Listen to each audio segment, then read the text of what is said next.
experiencias sobre apropiación, uso social y pedagógico de los archivos de derechos humanos. La segunda fase de este panel está integrada por José Rivera, líder campesino de la ANUC Colombia, César Osorio, asesor de pedagogía de la Dirección de Archivo de Derechos Humanos, Centro Nacional de Memoria Histórica.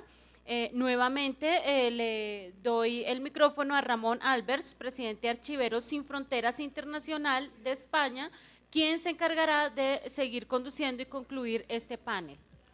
Muy bien, pues muchas gracias. Pues empezamos. Por si no, el tiempo realmente iremos con un retraso luego impresionante en la ceremonia de clausura.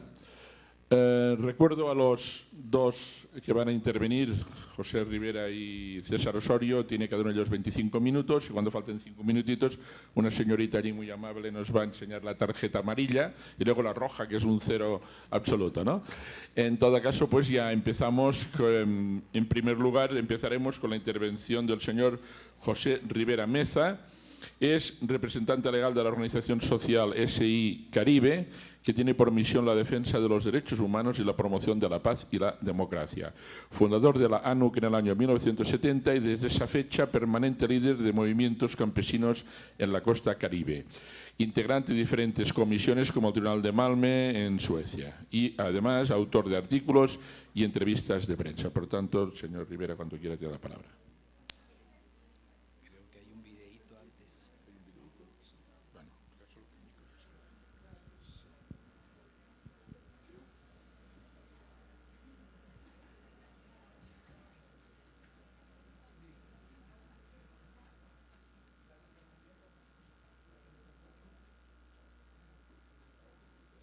Te invocamos, Señor,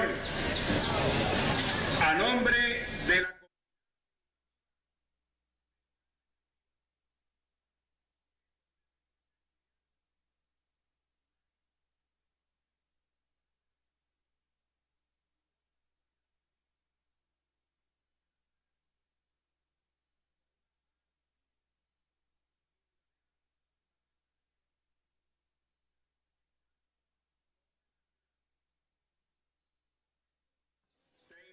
Señor, a nombre de la comunidad educativa del Carmen de Bolívar, en donde nuestros estudiantes, maestros, padres de familia y toda la comunidad civil claman a ti por una paz firme y duradera para nuestra región, tanto en el campo como en la ciudad. Oh Jesús, Maestro de la paz, escúchanos.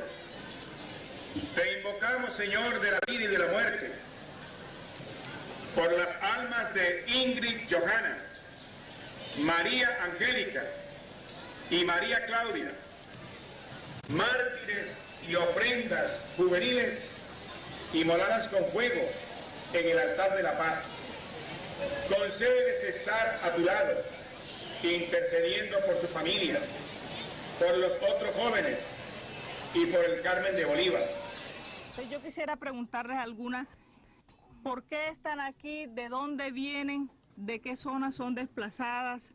O sea, la que quiera participar voluntariamente. Vengo de Camaroncito, desplazada de allá. Ya. Los venimos de allá porque llegaron unos grupos armados y dijeron que teníamos que salir de ahí. Ahí yo me vine porque me hicieron, que de la noche a la mañana me hicieron desocupar. Fuimos desplazados por un grupo armado que llegó. Me vine porque también por la misma cosa, mucha violencia, no nos dejaban dormir. ¿Te han ayudado en algo los talleres? Ahí hemos aprendido, hablamos por radio, grabamos y eso no lo sabíamos nosotros y gracias a Dios hemos perdido la pena ahí en ese grupo de mujeres. Y uno se siente como más alegre y más chévere y aprende unas cosas y pierde la pena y se siente uno relajado un poco así, ya se olvidan los pensamientos aquellos. Yo cogí solo queda el reflejo, la familia Melgarejo pescaba barbo y cachillo. Al lado de un limoncillo y es un ranchito hicieron, y allí todos se metieron, al lado de un cantagallo, Y como fue el 3 de mayo, Real de la Cruz lo pusieron. Y fue a partir de aquel año que fue llegando el gentío y se formó el caserío, siempre a la orilla del caño. Ranchos de poco tamaño con orquestas de trujillo, bejuco de calabacillo con palma y caña de flecha, siempre a la margen derecha del cañón de Palenquillo. Paco, le voy a hacer una explicación. Pese que lo ensarta. Después que lo ensarta uno hace las dos cabullas que dicen cabulla, también se le da ya el nombre de mico. A ese otro día coge uno y lo alza al caney. Si la temperatura es un poco...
Bueno,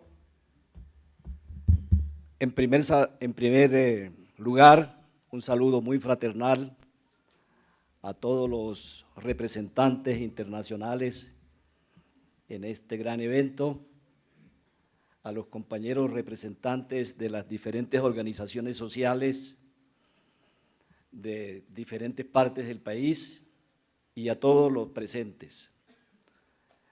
Igualmente, un saludo muy especial para las instituciones internacionales y también las instituciones nacionales. Es necesario decir que a diferencia de los compañeros panelistas que han presentado experiencias concretas sobre archivos en materia de recolección de información para los derechos humanos en diferentes partes de América Latina y Europa, en el caso particular de mi persona y de los compañeros que estamos representando aún el movimiento campesino que se inició en 1968 y que ha recorrido un largo camino a través de todo ese proceso de violencia en Colombia, hemos tenido que estar en los diferentes frentes. Primero, en el desarrollo de la organización desde sus inicios. Segundo, en la defensa de los intereses de los campesinos. Y tercero, atendiendo la defensa también frente a la represión. O sea que el tiempo para organizar e investigar en materia de archivos no es que no se ha hecho, sí se ha hecho, pero no con el orden y con la incidencia que han tenido los compañeros panelistas que me antecedieron. Por tal razón, mi intervención va a ser un conjunto de elementos que tienen que ver con la trayectoria de ese movimiento campesino, del sufrimiento, de la represión y de ser el testigo y la víctima a la vez en todo este largo trayecto de la vida de nuestro país hasta estos días. Entonces, el llamamiento final que hago a los compañeros panelistas es la necesidad de la continuidad en el intercambio de experiencias sobre este terreno. Ya estamos trabajando con los compañeros que están también en ese mismo camino y estamos aportando y trabajando de la mano y recibiendo la información y la capacitación del Centro de Memoria Histórica con el fin de ahondar y profundizar en la recolección de toda esta historia, de toda esta memoria, y que al final tengamos un archivo que sea capaz de también alumbrarnos el camino en este proceso que estamos iniciando por la paz en Colombia. Mi intervención está escrita a fin de abreviarla lo más posible. La trascendencia de este evento no tiene precedentes en la disposición de una institución pública por darle la relevancia que debe tener los cuidados a los archivos de las memorias que dan cuenta de los hechos, actitudes que salvaguardan o violan los derechos humanos de activistas, líderes, dirigentes, pobladores, comunidades, organizaciones y territorios de Colombia. Nuestros ancestros de la lejanía y de la más cercana línea de tiempo siempre buscaron dejar mensajes en sitios estratégicos con la seguridad de que al ser hallados un día, leídos y asimilados, serían la garantía de obtener una forma idónea de sobrevivir como especie. Sin esa inteligencia y la memoria, no contáramos con la posibilidad de comunicar información decisiva para la sobrevivencia por este medio que expandió la memoria colectiva. Más allá de un grupo, más allá de un territorio, ha sido siempre una necesidad sentida del hombre, dejar mensajes sobre la práctica social en todos los momentos cruciales y ante el inminente peligro de perecer de un momento a otro y por muchas causas. En el marco de la era primitiva, estos elementos de la memoria histórica de grupos humanos hoy se interpretan por muchos según sus intereses. Se muestra como elementos del folclore primitivo, dejando de lado la esencia del mensaje para las futuras generaciones. Una vez surgen los diferentes sistemas socioeconómicos, se pone en cuestión la forma de acumular y comunicar la memoria de las personas, los grupos, las sociedades en sus territorios. Así fue en el esclavismo y también en el feudalismo, ni qué decir de hoy, en las comunidades y las sociedades.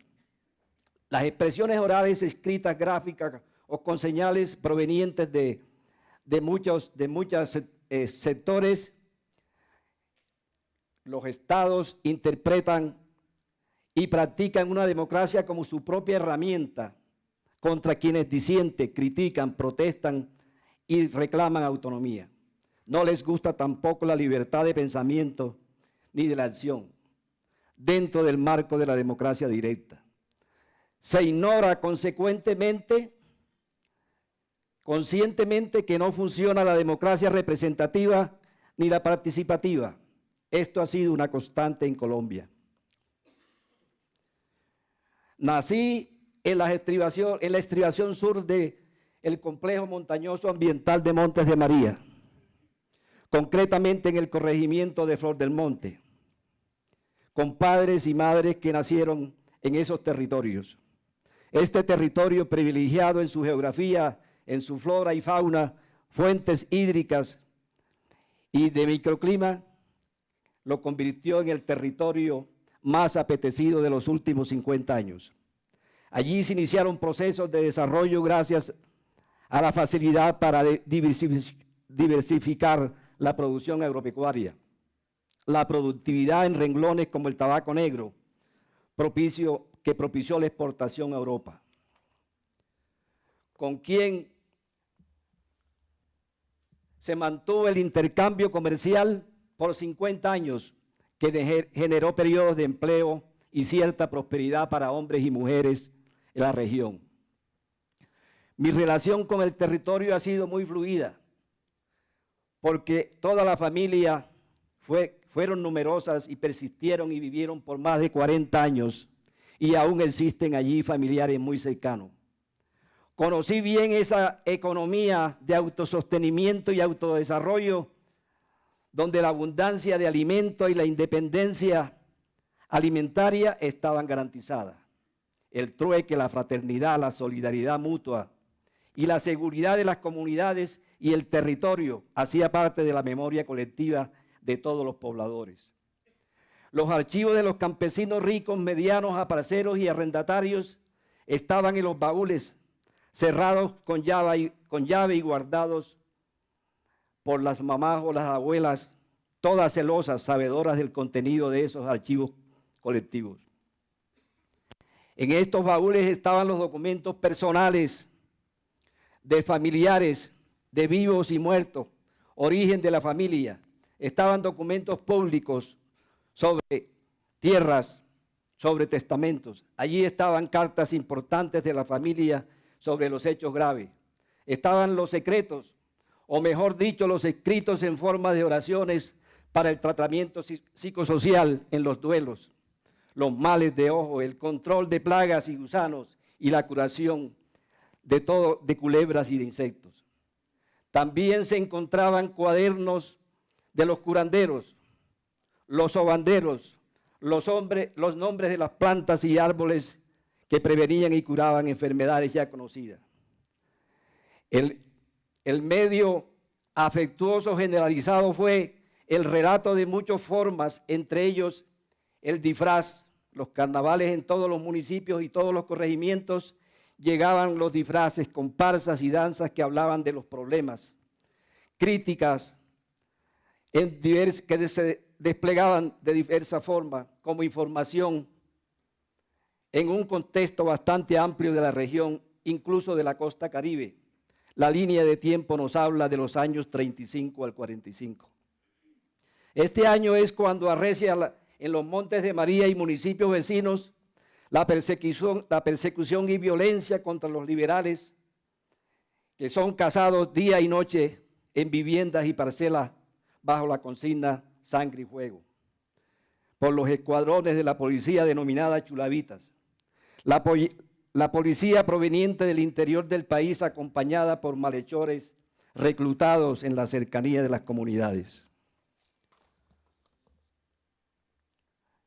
Mi juventud estuvo posteriormente en los alrededores del Montes de María. Hacia el año 45 se incrementa día por día la violencia desmedida, sembrando el terror a los pobladores día y noche.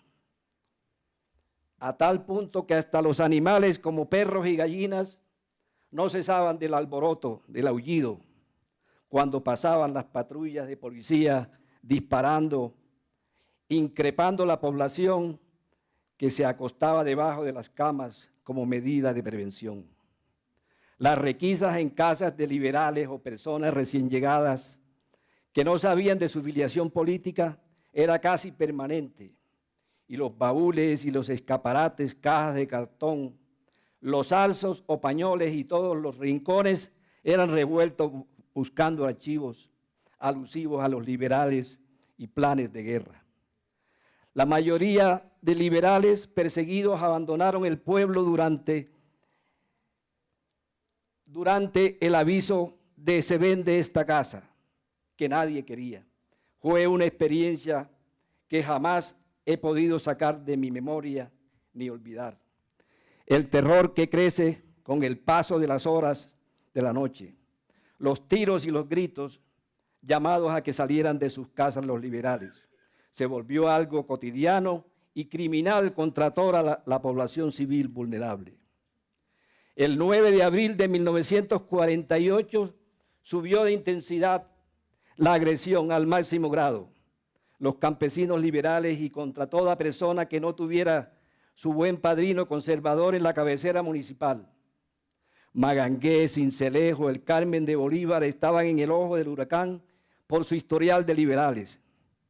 Ese día asesinaron a Jorge Eliezer Gaitán, máximo exponente de las ideas y las propuestas liberales, en contracorriente a las acciones de los que Gaitán denominó la oligarquía liberal conservadora.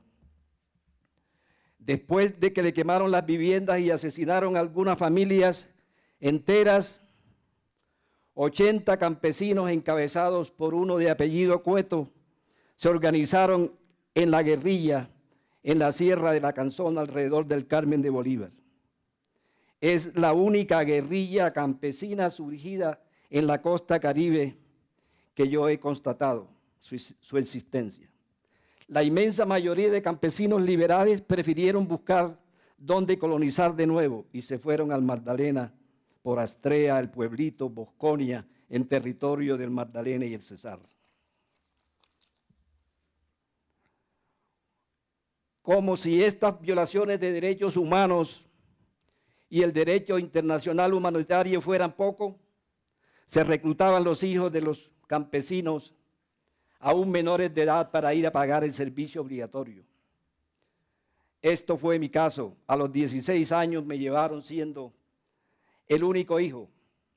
Ningún alegato sirvió para que así no ocurriera. De octubre del 53 a marzo del 55, en la frontera con Perú y sobre el Putumayo, a más de 1000 kilómetros de distancia de mis padres y familia, me tocó pagar el servicio militar obligatorio. En agosto de 1952, antes de ser reclutado para pagar el servicio militar, fui invitado a una reunión de campesinos que querían impulsar un sindicato agrario y por pura casualidad tuve que participar a pedido de los campesinos como secretario, ya que ninguno de los compañeros llenaba el perfil para la secretaría de ese sindicato. La costa caribe y mi territorio estaba sumido en una crisis económica, social y psicosocial sin precedentes. Las familias estaban desesperadas y no quedaba otro camino que buscar trabajo donde lo hubiera. A un año de ser elegido el doctor Carlos Lleras Restrepo, se estaba implementando en San Pedro Sucre la estrategia discutida y aprobada por los presidentes de América Latina en Punta del Este por iniciativa del presidente Kennedy, Alianza para el Progreso. Es decir, reformas en el campo para contener el despliegue de movimientos guerrilleros en el continente. El presidente Lleras, último presidente en Colombia, considero yo, de la burguesía clásica, entendió la importancia de la coyuntura continental y desplegó una campaña nacional para darle base sólida a las reformas consistentes en organizar los campesinos y los usuarios de las instituciones del sector agropecuario.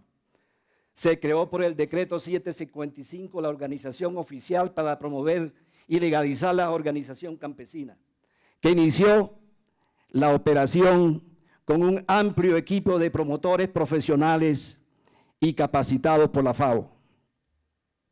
Escogieron inicialmente 2 departamentos de Colombia, al sur el Valle del Cauca, al norte el departamento de Sucre.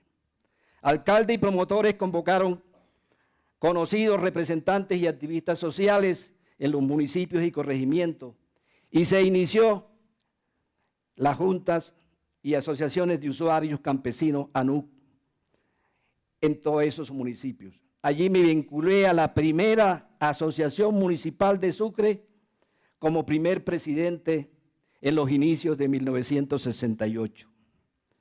Se reconoció el derecho de ser dueño de una parcela a los campesinos arrendatarios y a parceros que llenaran los requisitos.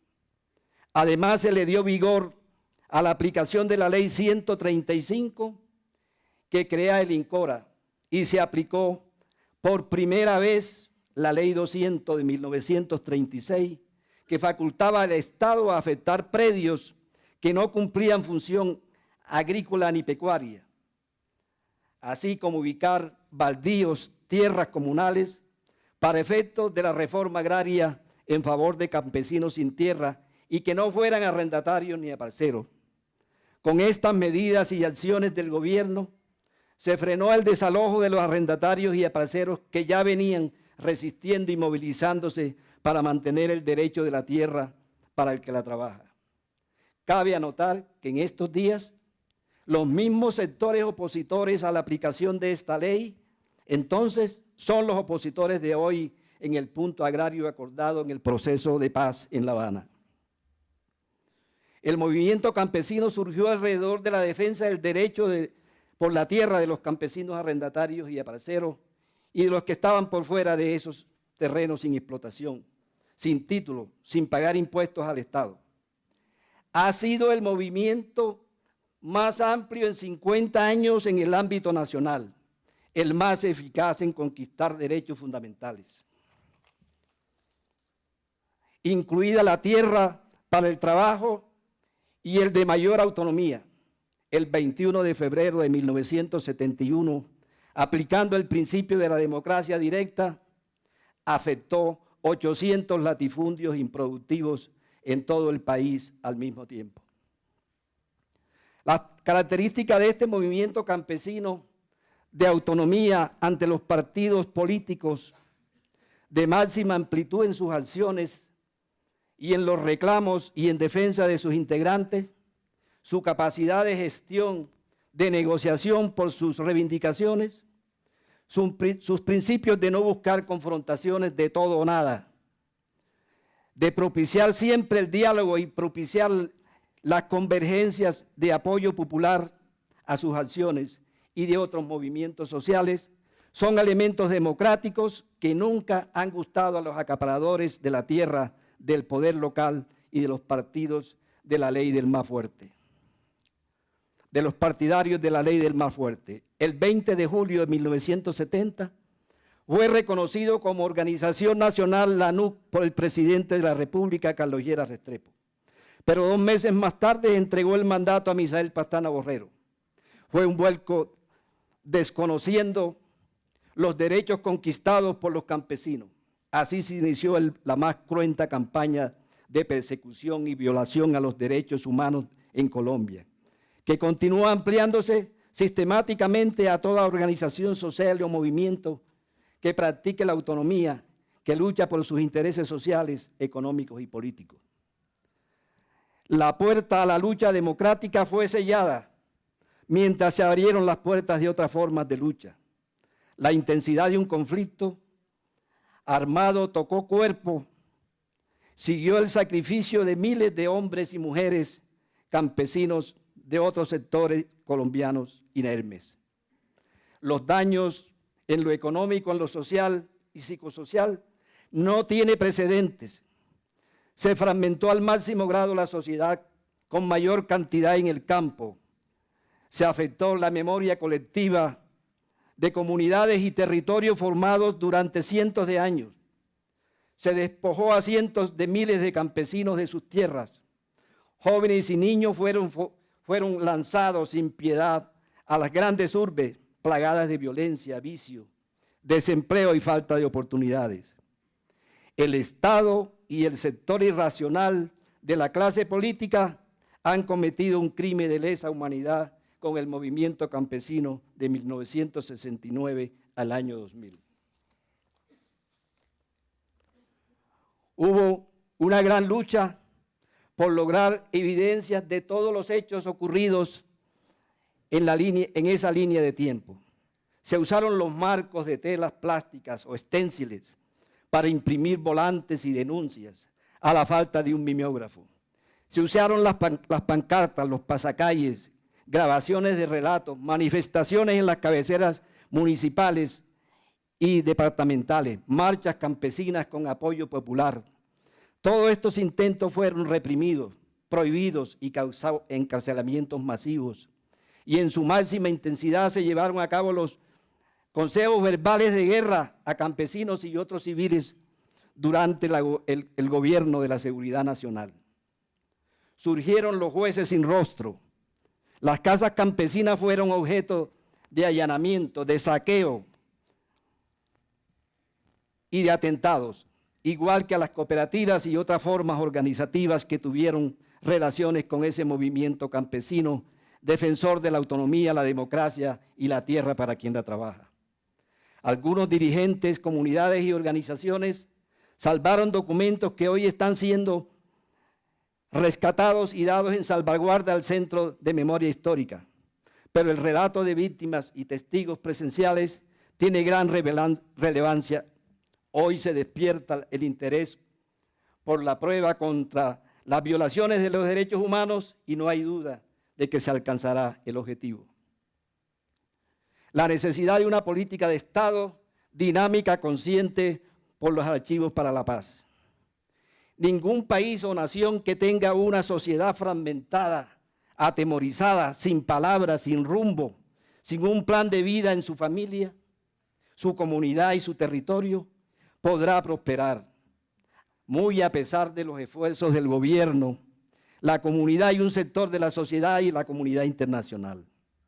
Existe hoy día varios ejemplos de modelos de sociedades con una amplia democracia, de convivencia pacífica y prosperidad, con gran desarrollo económico, social, cultural y político. Pero la base de ese verdadero Estado social de derecho son las políticas públicas incluyentes, de ese Estado en todas las direcciones de la sociedad. Y no solo beneficiando la cúpula de la pirámide, a juicio de los diferentes dirigentes campesinos que hoy quedamos en pie por la lucha y por la paz, como su nuevo programa, que estuvimos en ese gran movimiento sostenible, creemos que esa política debe basarse en lo siguiente. Primero, el gobierno central y el Estado en forma sincronizada con los estamentos locales y regionales debe mantener una cruzada prolongada por el fortalecimiento y desarrollo de toda clase de organización social y que se propenda por iniciar desde la base más vulnerable hasta la más avanzada, por el inicio del desarrollo integral y sustentable y no seguir repitiendo el modelo de paños tibios, existencialismo y caridad. Un plan público del Estado por el fortalecimiento y desarrollo de la comunidad, sus organizaciones y sus agrupaciones con los enfoques que sean necesarios. También debe contemplar la creación de mantenimiento, visibilizar ante la opinión pública de un archivo que cuente con la capacitación oficial para lograr la raíz, o sea, para la memoria colectiva, consciente de la comunidad. El eje fundamental de este archivo debe ser los derechos humanos y el derecho internacional humanitario. Otros elementos serán la característica y el contenido sistemático de la memoria colectiva de las comunidades, sus organizaciones y el territorio. Se debe lograr en esa política pública que sea penalizado cualquier intento de violar o amedrentar la comunidad, organizaciones que tengan un archivo de memoria histórica de derechos humanos. Por el contrario, se debe estimular a que todos a aportar y estudiar sus archivos, incluso como tarea desde la escuela primaria. Desde el Centro de Memoria Histórica se debe coordinar y vigilar el dinamismo y la conservación de los archivos, propiciando capacitación, incluida la investigación en las regiones para mantener un archivo que sirva en su territorio, su región y al país. La comunidad, las organizaciones y los territorios afines a los archivos en sus áreas tendrán la autonomía para los planes de utilización por otros entes, instituciones y otras organizaciones. Las demás autonomías y actividades serán determinadas por el Centro de Memoria Histórica o entidades competentes. Por último, el daño colosal que ha sufrido el movimiento campesino, es decir, campesinos, indígenas, afrodescendientes y otros sectores vulnerables, exige desde la memoria histórica y de los derechos humanos una reparación también sin precedentes para lograr la verdad, la reconciliación y la paz. Esa reparación debe ser colectiva en los territorios que sufrieron el daño. Es impensable la reparación real si no se implementan programas de desarrollo integral con enfoque territorial. En los territorios donde se construyeron durante muchos años comunidades de nivel de corregimiento, veredas y caseríos, viven los colombianos que han resistido todos los embates naturales y del conflicto armado, pero aún así persisten en hacer sociedad, una economía sustentable y una paz con justicia social. Gracias.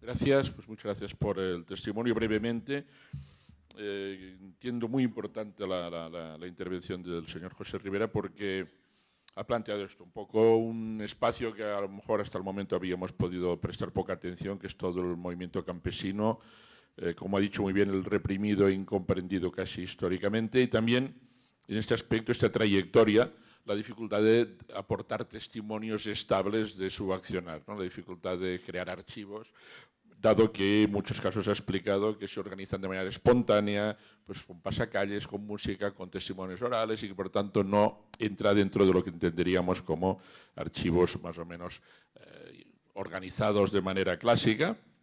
Y sobre todo también ha reivindicado un poco que se fuera más allá de la percepción del movimiento campesino como el folclore, como una gente que trabaja o se manifiesta de manera diferente y que en todos los casos su movimiento se entronca en estos objetivos pues, de paz y también de derechos humanos, y ha hecho una mención especial a estos archivos familiares, a estos baúles, a estos espacios donde se ha consolidado toda esta sabiduría popular centenaria que, insisto, aporta una mirada muy diferente a la que hemos tenido estos días. Y finalmente a mí me ha gustado también especialmente que aparte de denunciar la situación de agravio, digamos, casi permanente, también ha tenido esta visión, una propuesta constructiva, una propuesta activa, es decir, la mirada que vemos nosotros y cómo creemos que debería resolverse este problema y, por lo tanto, ha acompañado la crítica justa y bien dimensionada con una propuesta también de futuro que en este caso pues, plantea en términos muy equilibrados. Por tanto, muchísimas gracias por su intervención y sobre todo por esto, por ser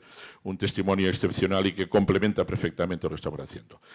A continuación hablará el compañero César Osorio, es abogado y magíster en Sociología de la Universidad Nacional de Colombia con estudios de profundización en memoria histórica y tratamiento de los conflictos en el Instituto Paulo Freire de la Universidad Libre de Berlín.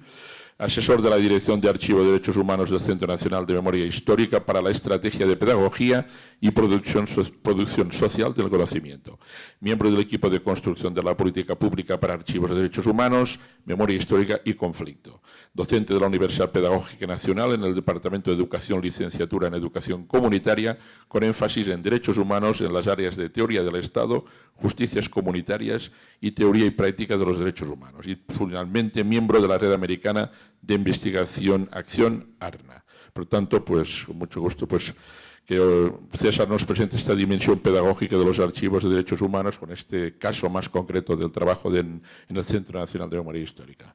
César, por favor, cuando quieras. Bueno, muy buenas tardes. En estos breves minutos voy a tratar de ser sintético, aunque no es fácil, particularmente considerando la riqueza de la experiencia que hemos vivido durante los 2 últimos años en el equipo pedagógico de la Dirección de Archivos de Derechos Humanos del Centro Nacional de Memoria Histórica. La experiencia que voy a contar, o en la experiencia que vamos a relatar, los protagonistas han sido básicamente las organizaciones sociales, las organizaciones de víctimas y las comunidades organizadas que nos han acogido con la mayor fraternidad en distintas regiones, en distintos municipios del país. Y por eso yo, en primer lugar, quisiera agradecer a Fabiola, a la señora Fabiola, a Adriana Lalinde, a Luz Mary, a Luz Daniela, a la señora Fanny Escobar, al señor Temístocles Machado, a Manuel Bedoya, a la señora María Dina de Policarpa Nariño, a don Marcos Ruiz, a Rolando Huete, a Luis Fruto, a Ana Ortiz, al señor José Rivera, quienes han tenido la gentileza de convocar a las organizaciones sociales y de compartir ese conocimiento, esa experiencia de documentación acerca no solamente de las realidades de la guerra, sino de los modos de vida que han resultado vulnerados con el conflicto armado.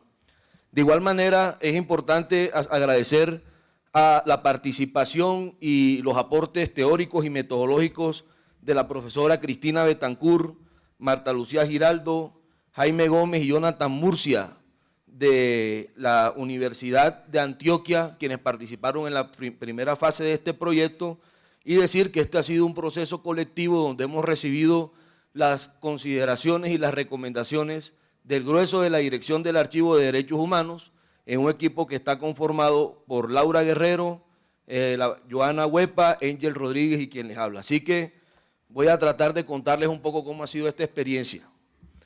Lo primero que debemos decir, y queda como testimonio de lo que nos ha contado el señor José Rivera, es la gran fortaleza y la gran riqueza que existe en la sociedad colombiana y en las organizaciones sociales y en las comunidades, si de lo que hablamos es de la documentación de las realidades del conflicto armado. Y en ese sentido, consideramos que una de las tareas más importantes es precisamente, o a la que ha tenido que abocarse el Centro Nacional de Memoria Histórica y particularmente la Dirección del Archivo, es recuperar ese conjunto de conocimientos o establecer un diálogo de saber. Voy a hacer una pausa porque está esto aquí, y en este caso las imágenes sí son bien importantes. ¿Cómo hago acá? Y pantalla completa aquí.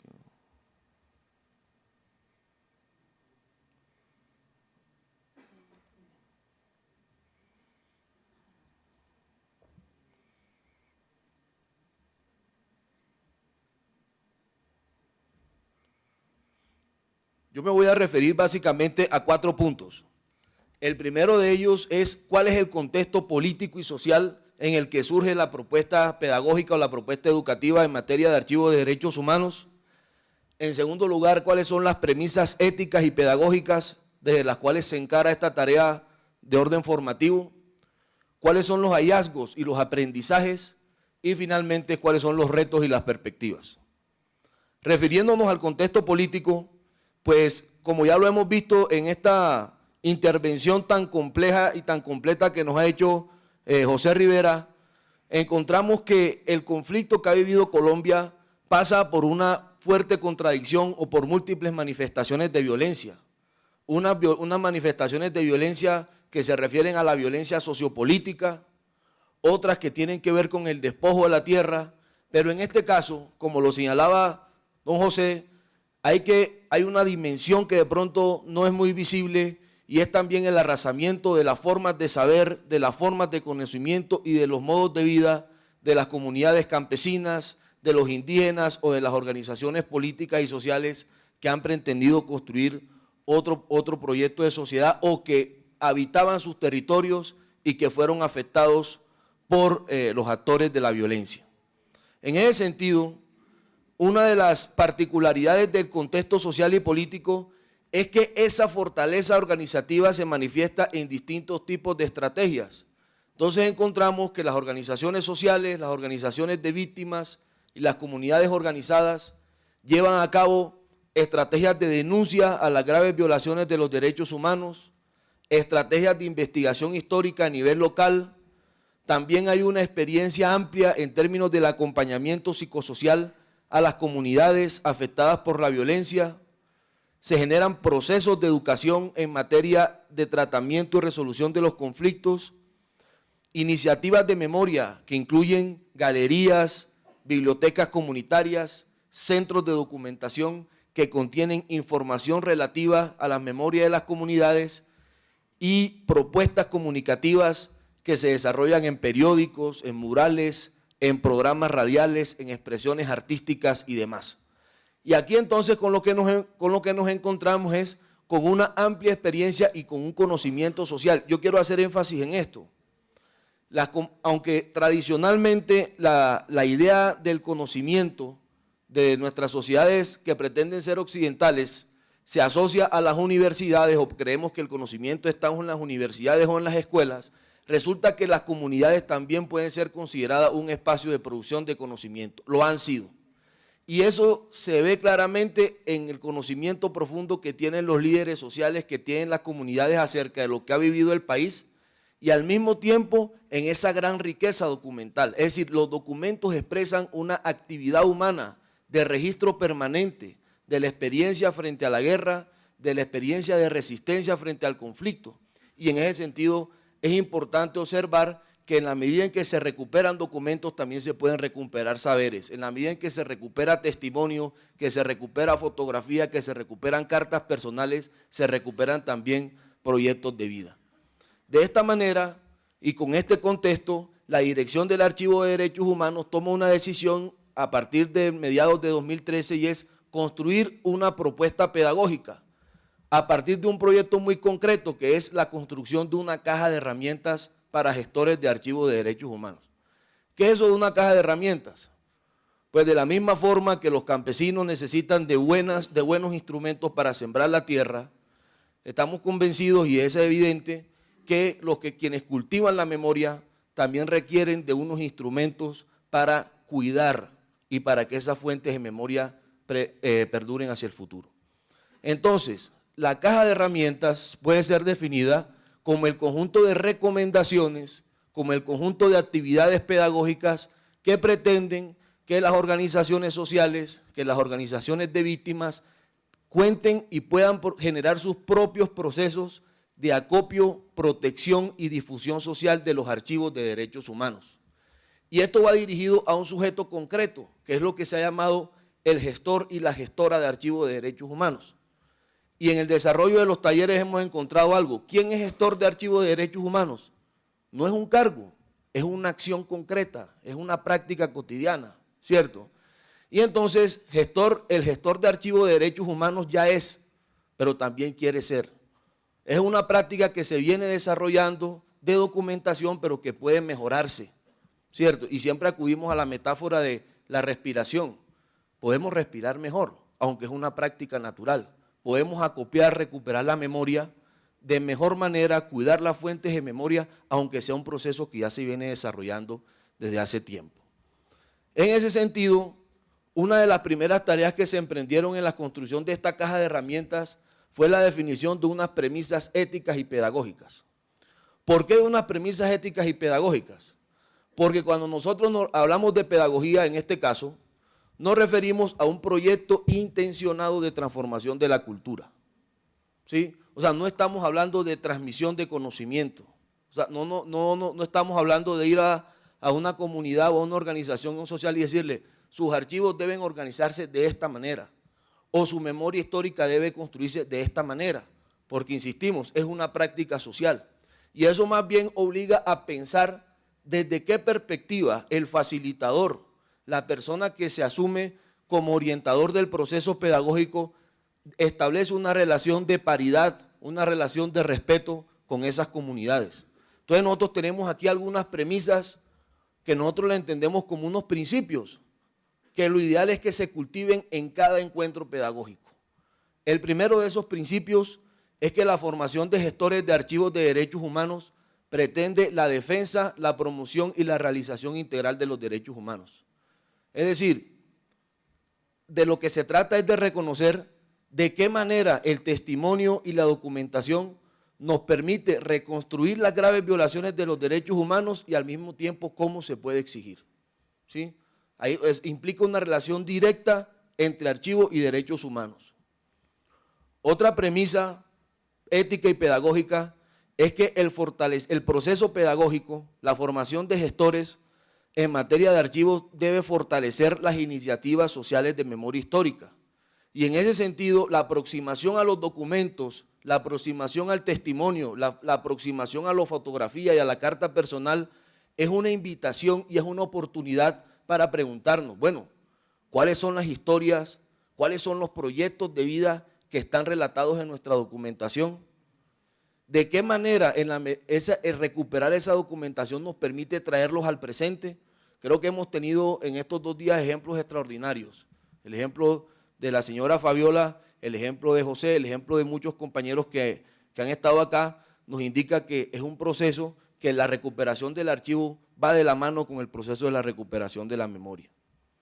Otra premisa pedagógica es que la recuperación de los archivos busca reconocer los impactos diferenciados del conflicto y las múltiples formas que tienen las comunidades de registrar su experiencia. Y aquí es bueno decir algo, nosotros vivimos en una sociedad pluriétnica, multicultural, diversa, y son tan diversas las formas de registrar el conflicto como diversas las comunidades, ¿cierto? Entonces, una cosa es cómo se siente, cómo se vive el conflicto y cómo queda registrado en la región de Urabá, y otra cómo se entiende, se vive el conflicto y se registra en Nariño, en la cordillera nariñense. Y es bueno reconocer entonces que hay una relación entre la forma como registramos nuestra experiencia y los modos de vida, nuestra forma de ser. También es importante reconocer que en nuestra memoria hay silencios y por eso también en las actividades pedagógicas se trata de preguntarnos cuáles son los sectores sociales más vulnerados por la guerra en nuestra región y qué casos son los menos documentados. Porque hay silencios. ¿Qué pasa con la documentación de las violencias contra la mujer, contra los niños, contra la población LGTBI? Ahí también vamos a encontrar silencios que se ven reflejados en la documentación. La educación sobre los archivos también pretende contribuir a enfrentar el miedo, el silencio, el olvido.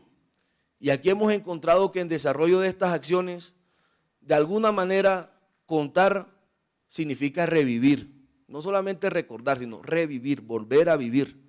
Y vamos a encontrar que muchas personas en el espacio pedagógico se han sentido con la libertad de expresar dolores que estaban ahí en la intimidad y que prefirieron contarlos para que no siguieran allí, para que pudieran iluminar las experiencias de los otros.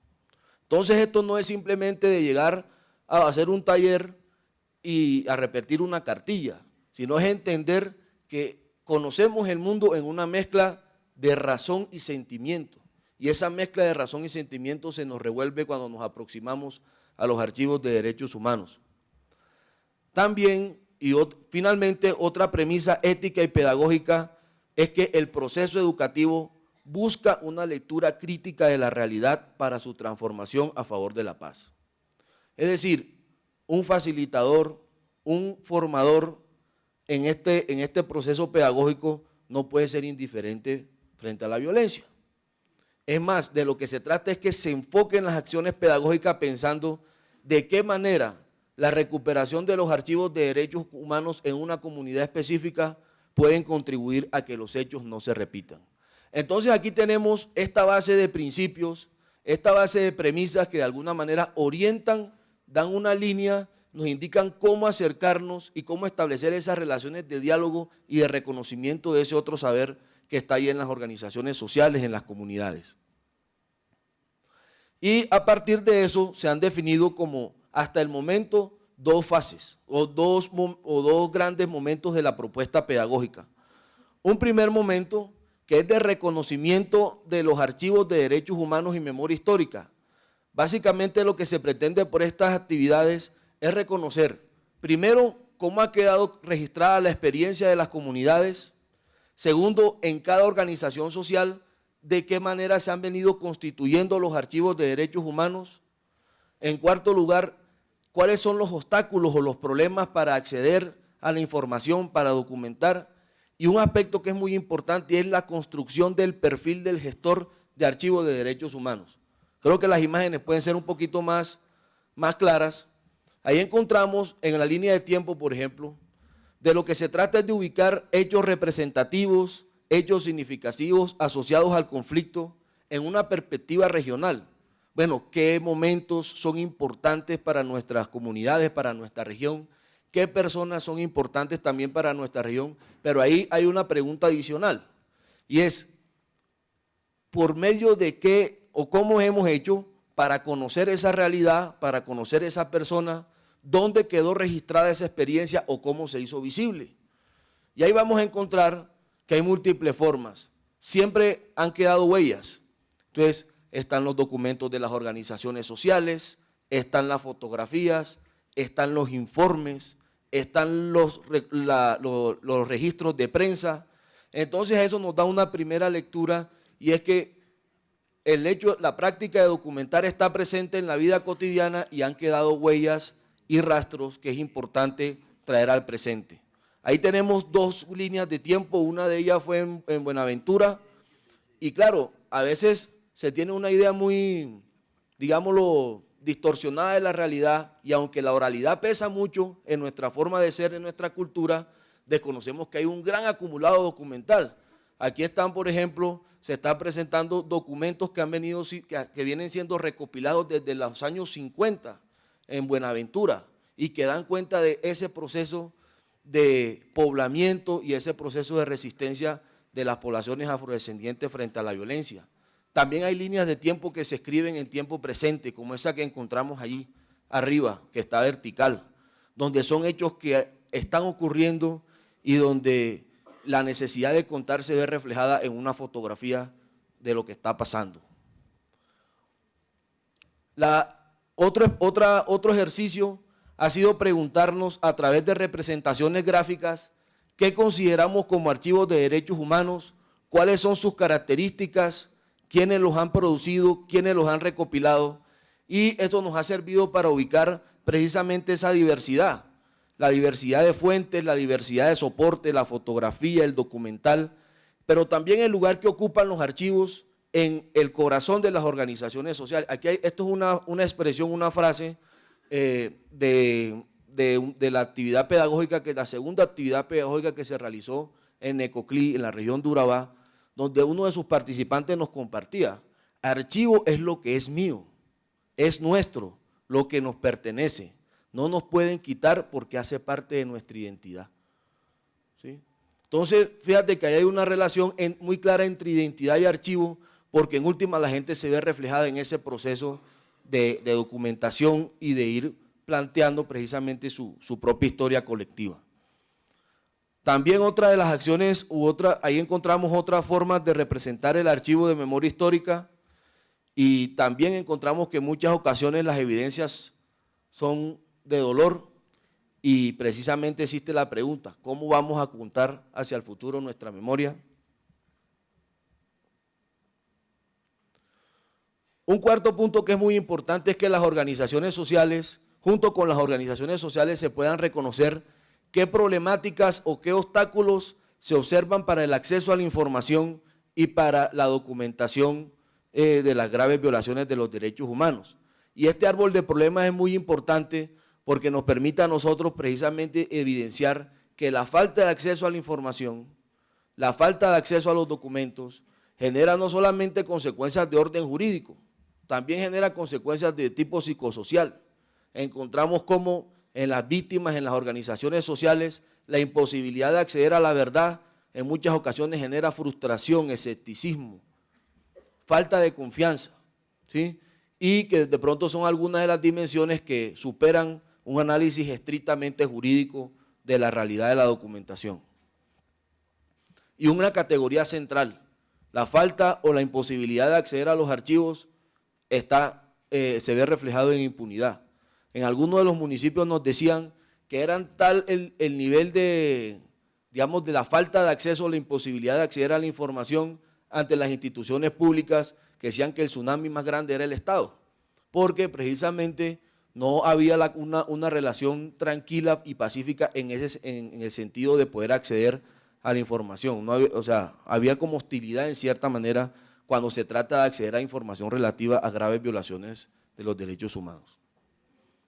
Y finalmente se busca la definición del gestor de archivos de derechos humanos en torno a 3 categorías, que es el saber, el hacer y el sentir.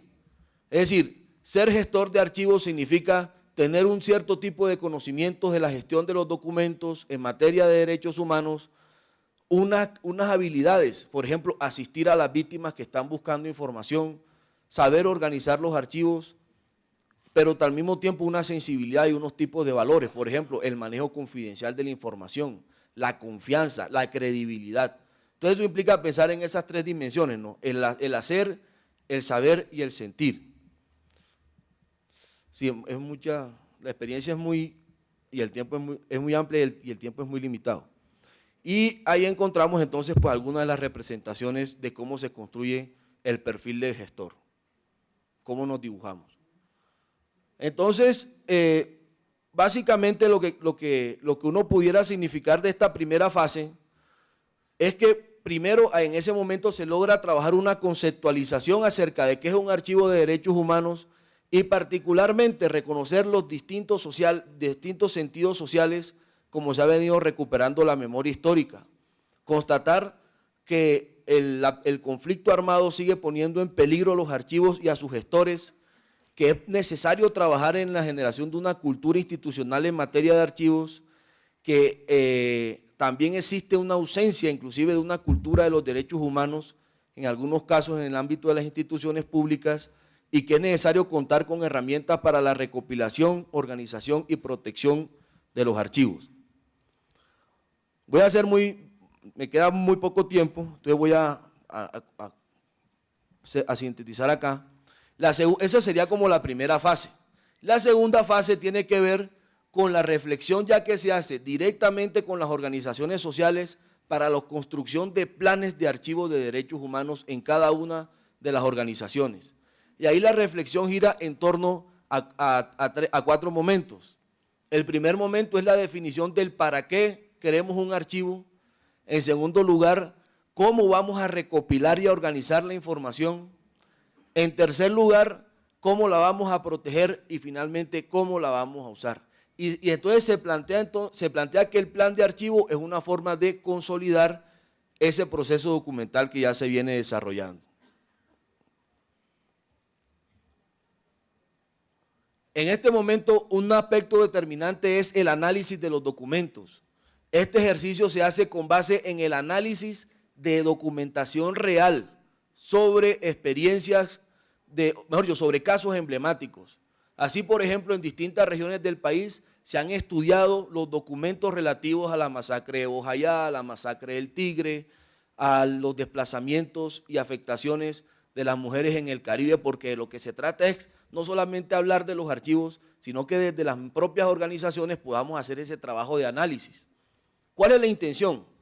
Que se puedan identificar, por ejemplo, que se puedan interrogar en estas preguntas, que se puedan plantear estas preguntas, que son importantes para que las organizaciones sociales construyan sus propios planes de archivo. ¿Por qué y para qué recopilar documentos? ¿Qué documentos necesitamos para reconstruir nuestra memoria? ¿Con qué información contamos y en qué casos falta documentación? ¿Cómo se puede organizar esta información para facilitar el uso y qué uso facilita esa forma de organizarlo? Eso frente al primer momento que sería el del acopio, ¿cierto?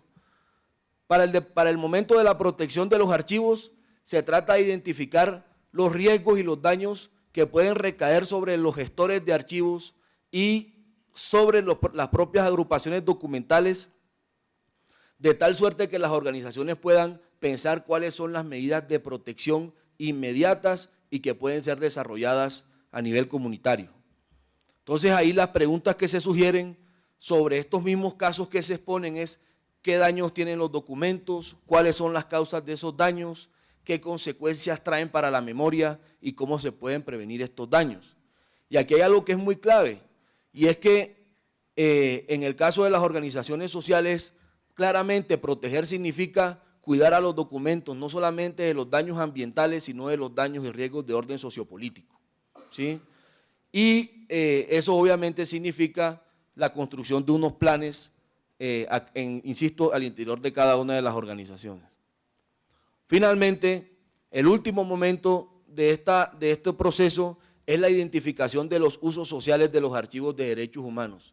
Y la pregunta ahí es, ¿cuáles son los usos que se le puede dar a la documentación y que se representen esos usos? Y allá han surgido, esto redunda en lo que se ha hablado durante estos 2 días, pero básicamente se hace énfasis en el carácter que tienen los archivos como instrumentos para dignificar la memoria de las víctimas, para la exigibilidad de los derechos, para la búsqueda de la verdad y la lucha contra la impunidad, para que se generen procesos de educación en derechos humanos y memoria histórica, para investigar sobre la historia, para reconstruir el tejido social y los proyectos comunitarios. Pero hay un aspecto que me pareció muy importante y es que también las organizaciones sociales y de víctimas han desarrollado estas iniciativas, paradójico, con el ánimo de demostrar la transparencia y legalidad de la labor desarrollada por las organizaciones sociales. Porque en un contexto en donde se ha criminalizado el ejercicio de la defensa de los derechos humanos, pues los archivos hablan de la legalidad y hablan en cierto sentido de la justeza de los proyectos y de las iniciativas que desarrollan este tipo de instituciones. En esos archivos se han explorado también los usos literarios, se han escrito poemas, representaciones de los usos jurídicos, representaciones de memoriales, pues que nos indican que existe una gran creatividad y sobre todo una gran capacidad y una gran experiencia en el uso de los archivos al interior de las organizaciones sociales. Ya para cerrar, creo que quedan algunos retos y algunos desafíos que es importante tenerlos en cuenta para próximos momentos.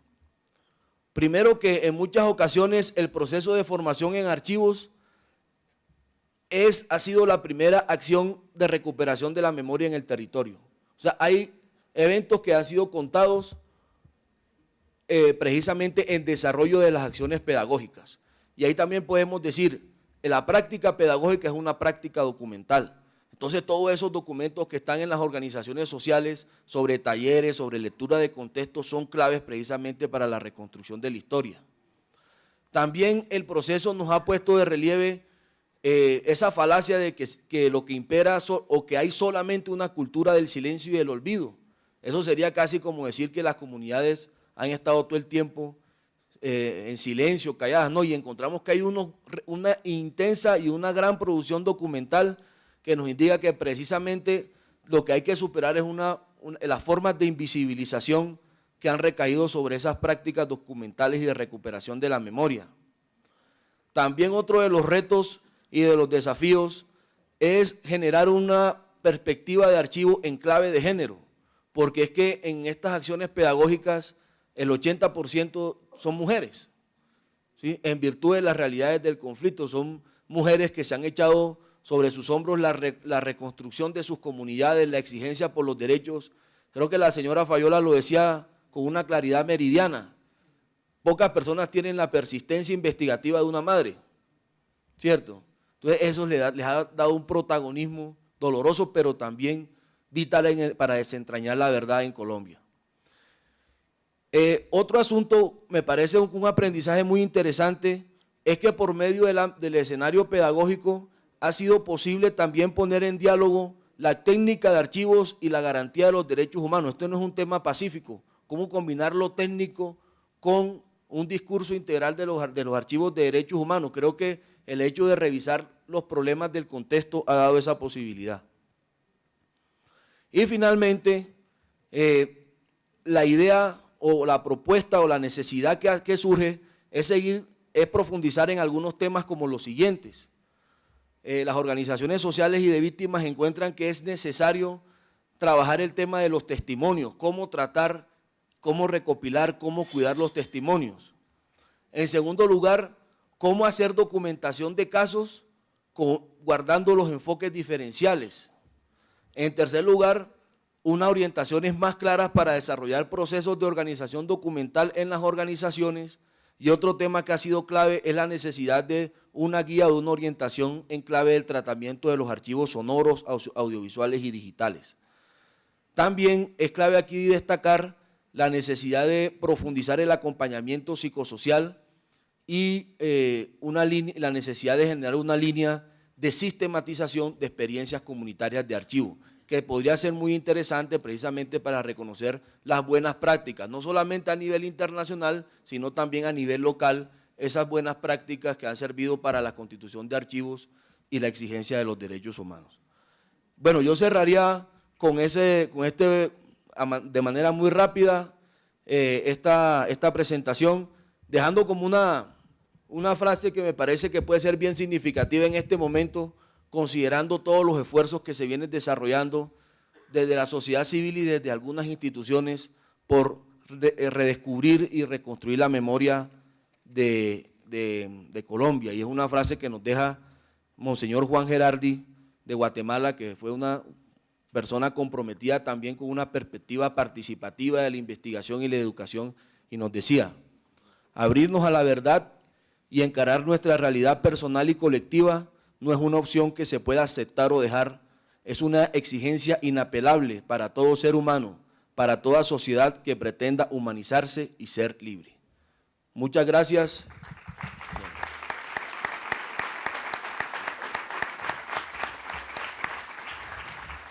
Pues muchas gracias a César por esta rica e imaginativa presentación de este proceso de construcción de una estrategia pedagógica y de construcción del conocimiento orientado hacia comunidades, líderes sociales, organizaciones sociales, víctimas. Hemos visto pues una gran preocupación por el contexto, por las realidades sociales y políticas a que responde esta apuesta educativa. También hemos visto las premisas éticas y pedagógicas que orientan esta apuesta y también metodología, hallazgos y aprendizajes del proceso y sobre todo también estos retos y perspectivas en materia de pedagogía para el futuro y por tanto una apuesta abierta con ya un resultado espléndido, pero en todo caso abierto a nuevas presentaciones. Tenemos 3 preguntas. Ruego a César y al amigo José si podemos contestarlas rapidísimamente, porque luego hay la sección de cierre y vamos descarriladísimos de tiempo. Pero vaya, rápidamente, aunque sea aquello un fogonazo rápido. Para César, Yolanda Perec pregunta: ¿cómo va a ser la articulación del Centro de Memoria Histórica con organizaciones y movimientos de víctimas que tienen archivos o que quieren iniciar su construcción a lo largo del país? Para el amigo José Rivera la pregunta es: ¿qué relación tiene ANUC con las miles de organizaciones indígenas, campesinas y afrodescendientes colombianas pertenecientes a la Cumbre Agraria, Étnica y Popular? Y también, ¿piensa usted que el conocimiento y la experiencia que tienen estas organizaciones pueda ser un aporte útil para la reconstrucción de la memoria histórica de Colombia? Y finalmente una para alguno de los dos conteste, de Omaris o Amaris, perdón, no sé si es una O o una A, Navarro, dice: ¿cómo ustedes nos podrían, desde sus experiencias en sus países en memoria histórica, crear en Colombia una memoria en medio de la guerra donde aún las víctimas son revictimizadas y siguen amenazados, que está tachadito y recorregido, y amenazados sus derechos y sus experiencias son parecidas, pero no es igual en Colombia, en donde se habla de paz y se convive con la guerra de poderes y políticos? ¿Quieres empezar? Sí, frente a la pregunta de cómo es la articulación, pues yo podría hablar específicamente desde las estrategias que tiene la dirección del archivo, ¿cierto? En este caso hay como distintas puertas de entrada para establecer esta relación. La primera es la experiencia que ya se viene desarrollando con algunas organizaciones, con algunos líderes, que, bueno, el caso de la NUC es uno de ellos, pues que han encontrado que el Centro de Memoria puede facilitar el acompañamiento técnico y pedagógico para ese proceso de recuperación de sus archivos. De igual manera, existe una estrategia de acopio y existe una estrategia de localización e identificación en virtud de la cual se puede establecer el diálogo directo con el Centro Nacional de Memoria Histórica, insisto, en estas vías, el acompañamiento técnico para la constitución de los archivos a nivel local y el acompañamiento pedagógico. Esto también puede redundar en distintas medidas de protección, como el registro especial de los archivos y al mismo tiempo en la generación de copias de la documentación, obviamente bajo un criterio de voluntariedad, es decir, de acuerdo con las condiciones que se pacten. Pero ya hay experiencias importantes en ese sentido, o al menos la dirección está caminando en la estabilización de una estrategia de vinculación y de diálogo permanente con organizaciones sociales. Dos más, César. Una dice, ¿cuándo y dónde podremos consultar los archivos creados por el Centro Nacional de Memoria Histórica en sus investigaciones? Y otra más incisiva, si el archivo es lo que es mío, ¿por qué el Centro Nacional de Memoria Histórica exige a los donantes ceder para el Centro Nacional de Memoria Histórica el derecho de propiedad de los archivos? Bueno, de hecho, frente a la primera pregunta de cuándo y dónde se pueden consultar los archivos creados, no, ahí sería como más bien recopilados por el Centro Nacional de Memoria Histórica, ya están, ya están disponibles. Obviamente entiendo que una de las tareas que se está abordando ahora es precisamente la digitalización y la conformación de esta plataforma digital para que el acceso pueda ser más fácil. Y yo sí creo, frente al segundo tema del derecho de propiedad, creo que no hay ningún tipo de solicitud de cesión de los derechos de propiedad. Los archivos siguen siendo de las organizaciones sociales. O sea, ninguna institución puede llegar a llevarse los archivos de las organizaciones. No, o sea, ahí no, digamos, por el contrario, lo que existen son unos acuerdos. Entonces, se pactan en qué condiciones, se establecen las copias, se recopila esa información y se puede usar. Así como establecer esa claridad. Gracias. Pues, si quiere contestar. Bien, compañeros y compañeras, ahí la pregunta hecha en relación, ¿qué relación tiene ANUC con las miles de organizaciones indígenas, campesinas y afrodescendientes? Al iniciar mi intervención y la presentación, se estableció claramente que yo fui fundador de la ANUC y estuve como dirigente en el movimiento campesino desde los años 68 hasta el 2000. Pero en todo ese proceso de violencia han habido turbulencias también internas alrededor de todos los movimientos, no solamente campesinos, sino indígenas.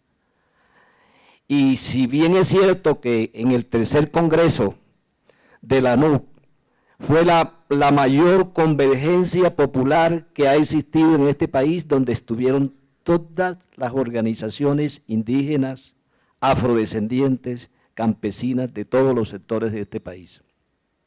Y discutimos, y ahí se creó por ejemplo, la Secretaría de Organización Indígena, la Secretaría de la Mujer, toda una serie de mecanismos para darle continuidad a ese proceso de unidad a nivel nacional. Pero posteriormente a eso vino todo un proceso de fraccionamiento de esa gran convergencia, y de ahí en adelante las relaciones pues no han sido fáciles. Una de las primeras acciones hechas por nosotros en los últimos tiempos, concretamente el 4 de junio del 2011 en Sincelejo, con 4.000 representantes campesinos de la costa atlántica, fue relanzar esa idea de la convergencia afroindígena campesina. Estuvimos ahí 4.000 representantes de estas de estos sectores sociales. Hicimos una sola propuesta, un solo documento que es este, de política agraria a nuestro país. Y se la hicimos al presidente Santos, 4 de junio del 2011, con su presencia. Aquí está la evidencia de la presencia del presidente, de la presencia de los campesinos y de representantes de sectores populares. Y esa es la relación que en este momento tenemos y queremos desarrollar, porque el gran problema es la fragmentación de nuestra sociedad. Hay muchas iniciativas y hay muchos elementos organizativos y movimientos organizados en uno y en uno y otro lado, pero lo estamos haciendo en una forma fragmentada. Y de esa manera estamos de todas maneras débiles, porque lo que hace el uno, las marchas que se hacen, la resistencia que se hace, las reclamaciones que se hacen y la aplicación de esa democracia directa ante el no funcionamiento de la democracia representativa, en ese sentido entonces es una tarea y es nuestra preocupación, la tarea de reconstrucción de ese tejido social y que nos corresponde a nosotros dentro del movimiento campesino. Y cuando yo digo movimiento campesino estoy hablando de sectores como los indígenas, los afros y los campesinos y otros sectores vulnerables del campo. Entonces, en ese orden de cosas, mi respuesta es que hay esta relación que no es muy directa, sino a través de, por ejemplo, nosotros con los indígenas de la costa atlántica, en el caso de Sampués, en el caso de Tuchín, en el caso de Córdoba, y de los nuevos cabildos que se promueven en toda la costa atlántica, no solamente en el campo, sino también en las mismas ciudades.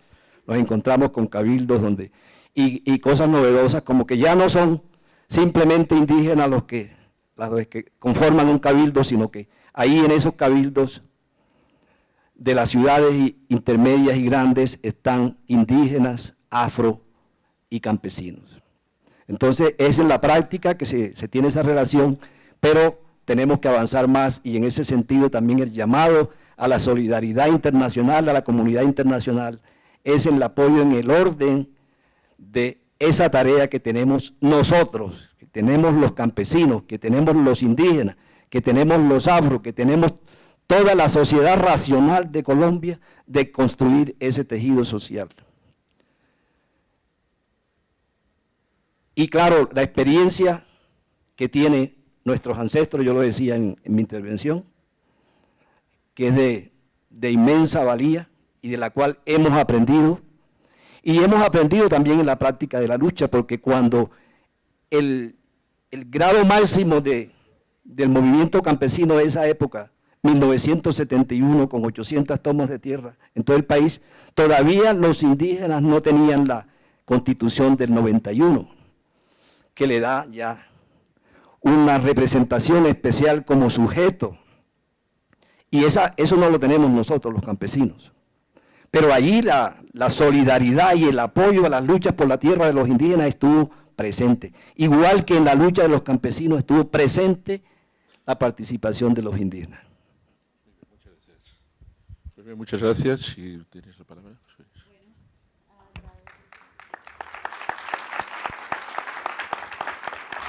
Muchas gracias, Ramón. Y pues de esta manera hemos llegado al fin del panel Experiencias sobre apropiación, uso social y pedagógico de los archivos de derechos humanos. Agradecemos a Dagmar Hovestad, Jorge Vivar, María Celina Flores, José Rivera, César Osorio, Graciela Carababiquian y pues obviamente a Ramón Alberts por esta sesión.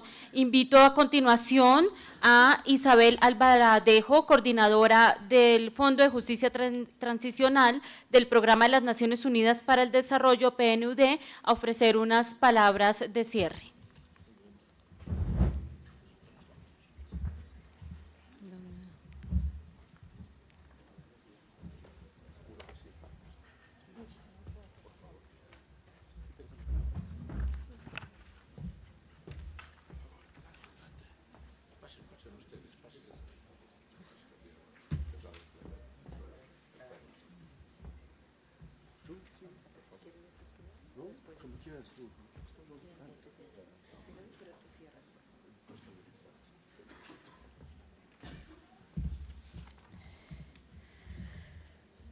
Bueno, quisiera, ya para cerrar la actividad, pues con Gonzalo Sánchez, director del Centro Nacional de Memoria Histórica, decir que para el PNUD y para el Fondo de Justicia Transicional del PNUD ha sido un verdadero privilegio y un honor haber tenido la posibilidad de apoyar técnica, política y financieramente esta actividad que entendemos marca un punto de inflexión en el proceso de construcción de la política pública de archivos de derechos humanos y de memoria histórica en Colombia. Aunque no he podido estar durante los 3 días del evento, sí me han transmitido mis colegas que estos 3 días de intercambio de buenas prácticas, de lecciones aprendidas, de experiencias sobre archivos de derechos humanos en distintas latitudes del mundo van a enriquecer sin lugar a dudas el documento de política que hoy tenemos en Colombia y sobre todo darán luces de cara a las complejidades para su implementación en el país. Temas como acceso y reserva, tendencias y contextos en la conformación de archivos de derechos humanos, la protección de estos archivos y su contribución a la memoria histórica y a la superación de la impunidad han sido ampliamente discutidos en los diferentes paneles, logrando un nivel de precisión y contribuciones muy valiosas que han hecho de este seminario internacional todo un éxito. Tras el mismo, creo que el concepto mismo de archivos de derechos humanos ha cambiado y nos plantea hoy grandes desafíos a la creatividad y a la imaginación para buscar, identificar y localizar aquellos documentos que nos ayudarán a esclarecer la verdad histórica sobre el conflicto en Colombia. La entrega del archivo personal de doña Fabiola Lalinde al Centro Nacional de Memoria Histórica nos inspira, nos motiva, su experiencia, su trabajo, su lucha incansable. Sin duda, nos indica que es de vital importancia la construcción o reconstrucción de la confianza de la ciudadanía en las instituciones colombianas como paso fundamental para lograr el esclarecimiento de la verdad. Como lo señaló alguno de los panelistas, reflexionar sobre el pasado para fortalecer la democracia y la paz será siempre un tema de vital importancia para la promoción y defensa de los derechos humanos. Para cerrar, quisiera, por supuesto, agradecer al Centro Nacional de Memoria Histórica por su gran trabajo, dedicación y compromiso e iniciativa en este tema, a Gonzalo Sánchez, por supuesto a Margot Guerrero, directora de la Dirección de Archivos, a todo el equipo de la Dirección de Archivos del Centro Nacional de Memoria Histórica, a Diego Ciabato, colega del equipo del Fondo de Justicia Transicional, por su incansable esfuerzo también, a los expertos internacionales y expertas que nos han acompañado durante estos días, a los panelistas, a los asistentes, a las organizaciones de víctimas y a todas las personas que han hecho posible este seminario y que han contribuido a esta política pública que esperemos sea un hecho en el corto plazo en Colombia.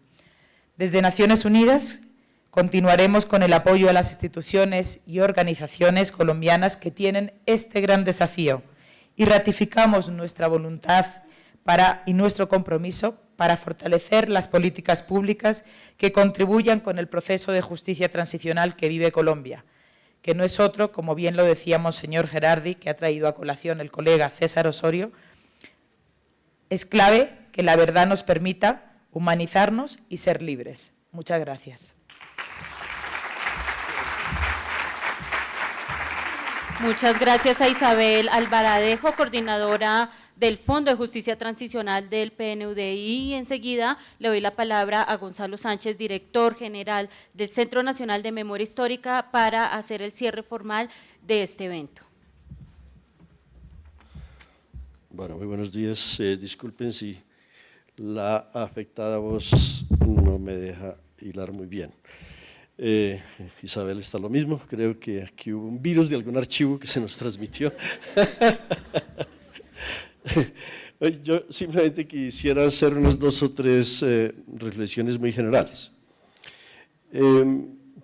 Primera, hay unos temas que yo creo que fueron muy fuertes a lo largo de este evento y que obviamente no voy a tratar de resumir, sino solamente de resaltar, porque me parece que todos estos temas que se trataron aquí van a seguir siendo objeto de reflexión. Pero el primero que yo quisiera señalar es el tema de las pérdidas. En materia de archivos y en materia de memoria, lo sabemos, hay pérdidas, algunas recuperables y otras definitivamente irrecuperables cuando estamos hablando de la reconstrucción de pasado. Pero también otro tema muy central ha sido aquí frente al presente. Hay unos riesgos inmensos en la administración de los archivos, en la gestión de los archivos, en la protección de los archivos. Es decir, que así como la sociedad de alguna manera en la que nos encontramos hoy está en una dinámica muy fuerte de transición, si queremos llamar así lo que estamos viviendo en este momento, el peligro, los peligros también entran en un aceleradísimo proceso de transición y en un incremento, digámoslo así, de su potencial de daño. Entonces, eso es muy importante, saber que estamos en el presente amenazados también. Y en términos de futuro, aquí se han señalado también, y en esto ha sido el seminario extraordinariamente rico por todas las diversas experiencias que hemos escuchado, tanto del orden nacional como del orden internacional, a futuro, la necesidad de prender muchas alertas sobre el trabajo que estamos haciendo. Aquí se señalaron alertas, por ejemplo, sobre la conveniencia o no conveniencia de acotar. Y ahí creo que queda planteado un debate muy importante. Yo diría que la alerta aquí es cómo evitar la ruptura de sentido, de la cadena de sentido de la documentación del conflicto. Es decir, cómo evitar que se rompa la cadena entre la afectación individual, la experiencia social y una trayectoria histórica. Es un tema bien grueso, porque ya cuando ponemos el tema en esta relación, experiencia individual, experiencia social y trayectoria histórica, entonces acotar qué es, se señaló bien aquí, qué es de derechos humanos y qué no lo es, puede ser realmente extremadamente difícil. Pero bueno, son tareas entonces que hay que seguir enfrentando. ¿Cómo acotar también en términos de periodizar? Es decir, aquí el tema de la fecha del conflicto es un tema ya de debate público, es un tema de debate en la mesa de La Habana, pero también se puso en evidencia aquí cuando nos enfrentamos al tema de los archivos, y yo creo que si alguien nos dio una lección bien fuerte sobre este tema fue la líder indígena que habló en su momento, y cómo ella comenzó a mostrarnos cómo nosotros no podemos romper la cadena de las afectaciones a las comunidades indígenas del hoy con el origen de todo esto que es la propia colonización. Yo creo que ese es un mensaje muy fuerte también que eleva tremendamente la responsabilidad del trabajo que hacemos. El segundo punto que yo quisiera subrayar y que creo que ha sido de los más ricos también acá y que queda abierto también obviamente a temas de debate, a temas de reflexión y a temas de búsqueda de convergencias es el tema de los socios en esta tarea. Esto no es una tarea de alguien o de una institución en especial. Obviamente las responsabilidades son distintas. Yo diría, en primer lugar, hay unas responsabilidades institucionales. Nosotros, como institución, Centro de Memoria Histórica, tenemos unas tareas a las cuales responder frente al deber de memoria mismo que se ha consagrado legalmente. Pero hay también unos aliados internacionales muy importantes, Naciones Unidas entre ellos, todos los mecanismos, los aparatos institucionales externos que producen mecanismos de protección también y que fortalecen las tareas nacionales. Entonces, aquí hay también una cadena muy larga entre lo que se produce desde abajo, lo que va emergiendo hacia arriba, pero también la necesidad que desde fuera, desde los más altos niveles internacionales, Naciones Unidas, hacia nosotros, a las instituciones nacionales, se creen también los mecanismos de apoyo y de protección a esta tarea. Pero en tercer lugar, obviamente ya ha sido señalado, los protagonistas, las organizaciones sociales de esta producción de memoria en el país. Y en eso yo quiero enfatizar sobre el tema ya señalado del mensaje de confianza que nos ha transmitido la entrega de los archivos de doña Fabiola, que es realmente una institución de la memoria en este país, Fabiola. También este acompañamiento y la participación y la entrega de archivos de comunidades indígenas, la posibilidad que nos han dado de acompañar este proceso comunidades indígenas. Y la última intervención me pareció muy interesante, además que el simposio se cerrara así con una intervención como la de Fabiola y se cierre con una intervención de un líder campesino con el cual también estamos trabajando como marco, digamos, general de este seminario. Este seminario está hecho de comienzo a fin para las organizaciones sociales, para fortalecer sus propios procesos. En tercer lugar, quisiera señalar algo que puede resultar un tanto paradójico también, y es cómo este trabajo de la memoria y de los archivos está vinculado a luchas muy sistemáticas, a muchas luchas sistemáticas en el campo político, en el campo social, pero también en el orden normativo. Son luchas de muy largo aliento, pero como también debemos tener la mente abierta, más allá de esas luchas sistemáticas, a la sorpresa. Yo creo que aquí la gran sorpresa, pues, frente a la cual nos encontramos hoy aquí en el mundo con relación a los archivos es lo de Guatemala.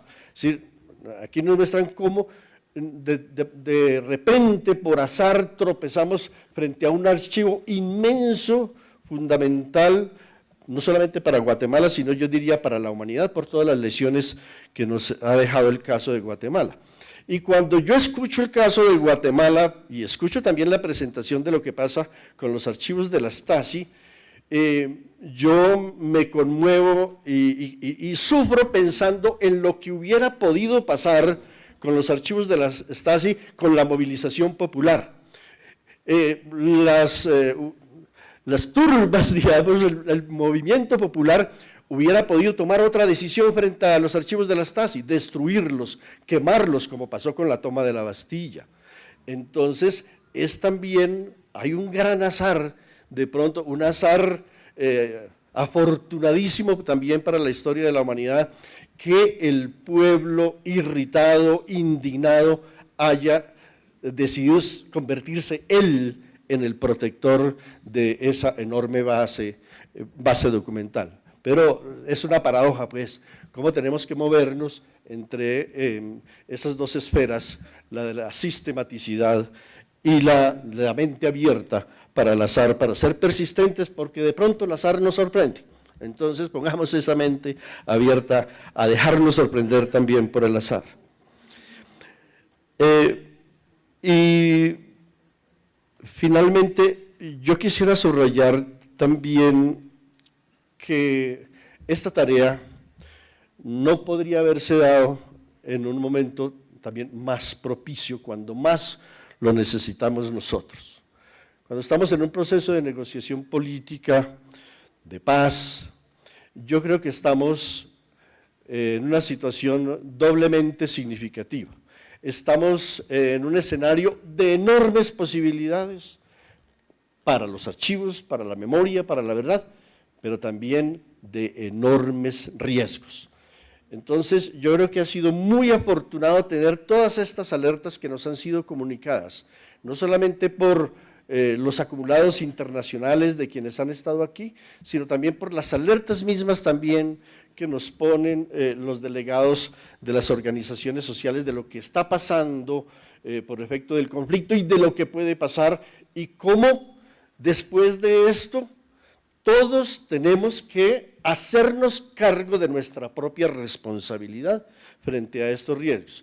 Una de las cosas más interesantes que yo escuché aquí en Corredores fue cuando alguien me dijo, mire, para mí uno de los impactos más grandes de este evento, que yo debo desarrollar, como muchos me lo han dicho también, uno en esta tarea está en eventos internacionales desde chiquito, yo creo que este es uno de los eventos más ricos, francamente, en los cuales yo estaba, y me decía, Para mí el efecto más notable de este evento es que nos hizo sentir a todos de esta frase: yo también tengo que ver con el archivo.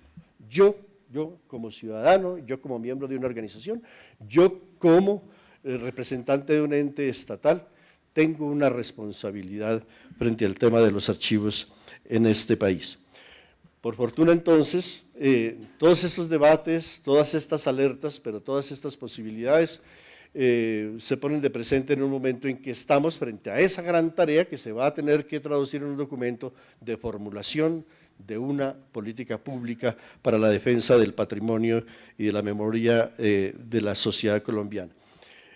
Muchísimas gracias a todos los que nos han acompañado, a Naciones Unidas por el apoyo, a Isabel, a las organizaciones sociales, muchísimas gracias a nuestros invitados internacionales. Realmente fue de una enorme riqueza lo que nos pudieron transmitir. Estamos apenas empezando la tarea, esperamos que nos sigan acompañando. Muchísimas gracias. Muchísimas gracias, Gonzalo, muchísimas gracias, Isabel. Y de esta manera hemos llegado al final del Seminario Internacional Archivos para la Paz, Elementos para una Política, convocado por el Centro Nacional de Memoria Histórica y el Fondo de Justicia Transicional del Programa de las Naciones Unidas para el Desarrollo, PNUD. Invitamos a las personas que nos siguen también por streaming, los invitamos a todos ustedes a que nos sigan a través de la página del Centro de Memoria, Centro Nacional de Memoria Histórica, www.centrodememoriahistorica.gov.co.